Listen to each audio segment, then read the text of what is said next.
Bonjour. Joshua McLean, Ayin Dish Nikas. I'm from Lake Manitoba First Nation, and today I'm here to present an essay I wrote, and the topic is honoring our languages. Honoring our languages is important because it is a gift. If we do not have our languages, we would not be able to communicate with our surrounding environment.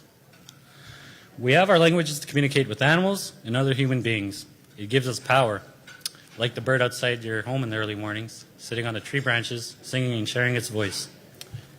It does not sing because he has to or wants to, but because he can. He has a language, a voice to be shared and heard, just like us as Indigenous peoples. The native languages as a course in school today is relevant to us because our languages are dying. There are less and less Indigenous people speaking their native tongue in this generation. Some schools nowadays have native language courses in their course selections. I am glad I have these options now because I wasn't taught how to speak or read my language properly while growing up. The courses are not up to par, and First Nation children are not learning their language. After taking the course from middle school up to high school, you would think they know how to speak their language, but that is not the case.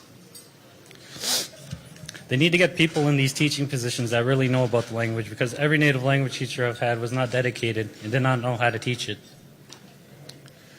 Another reason I do not know my language is because my father did not teach me. Even though he's fluent in our language, he was scared that I would be treated poorly in school for speaking my native language, just like he was when he was a child going to school. Plus, being a light-skinned native, I was bullied and made fun of too, just like my father. We need more dedicated people in these teaching positions because with the schooling I've experienced, we'll not be going anywhere with our languages. Having our native languages in school is a good way to start honoring our languages and to continue into the new generation to come. Residential schools really had an impact on our languages and culture when they were in effect. First Nation children were taken away from their families to attend these schools. The parents were not able to do anything about the children being taken away, or they would be arrested by the RCMP, so they had to let it happen. The schools were designed and implemented by the Canadian government and the church to kill the Indian and the child and assimilate them into dominant white culture. First Nation children suffered mental, physical, and sexual abuse in these schools. The kids were abused for not knowing how to speak English and for speaking their own native language. Siblings and cousins were brought to the same schools, but they were not allowed to talk to each other or play together. All the abuse these children went through made them ashamed to be who they are and made them not want to practice their culture or language. It was said about 150,000 First Nation children attended these schools, but I've heard stories from elders that it was more than the estimate, as children were having kids because of being raped by the priests, and they would dispose of babies by burning them.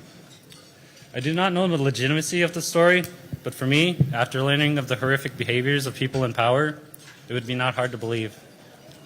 Only 90,000 of those children got out alive. The last school was closed in 1996. They knew nothing but the fact that was nailed into their heads because of the schools.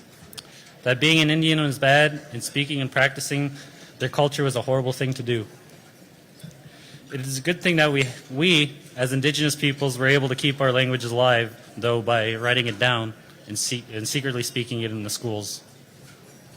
The future of our languages depends on what we choose to do with it. I, as an individual, do not know where or what is going to happen to our culture. Everyone likes to say languages will come back and we will all be living in peace, but with everything I see nowadays, it makes it hard to say. We can continue to complain about our culture and languages being ripped away from us or move on peacefully and try to come to terms with past events. Our future is up to us to decide. Dwelling on the past will not help our languages and culture come back to life.